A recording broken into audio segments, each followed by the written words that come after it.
Entriamo nel vivo nell'atmosfera di Friuli Doc 2024, la più grande festa enogastronomica del Friuli, soffia 30 candeline e si prepara per questa grandissima edizione pronta a partire dal 12 al 15 settembre, un'edizione sempre più coinvolgente, una città, un territorio da assaporare. Noi siamo pronti ad andare a scoprire di più in compagnia del vice sindaco del comune di Udine, Alessandro Venanzi.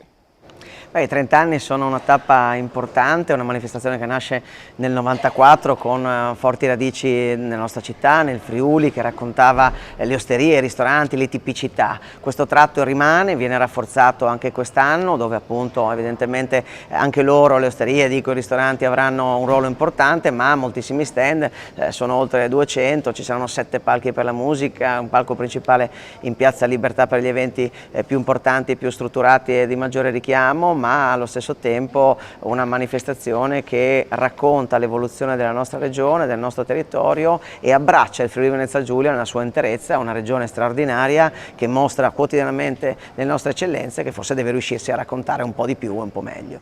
E ognuno di noi ha il suo ricordo di Friuli Doc legato a questi 30 anni di manifestazione, ma quali saranno gli eventi e i luoghi anche di questo 2024? Quali le ultime novità?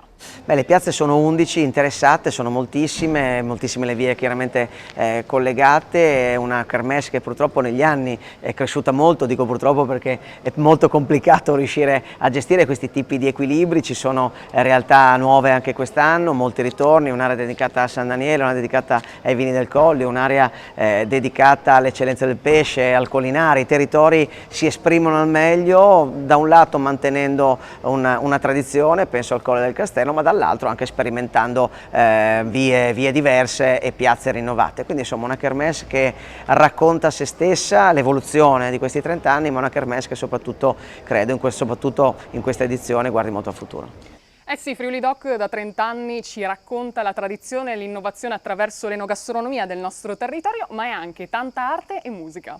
La musica, dicevo prima, è un tratto caratteristico, emblema di aggregazione massima, quindi i 7 palchi nelle piazze saranno un momento importante anche dal profilo aggregativo, quindi un pubblico che viene interessato molto eterogeneo, dai più giovani ai meno giovani e a quelli un po' più avanti con gli anni, che possono trovare sfogo e opportunità per tutti i gusti anche in questa edizione. Ci saranno 2 mostre, una a Chiesa San Francesco, l'altra in Tina Modotti, che racconteranno l'evoluzione di questa manifestazione, i suoi volti, i suoi tratti, le locandine, tutta una serie di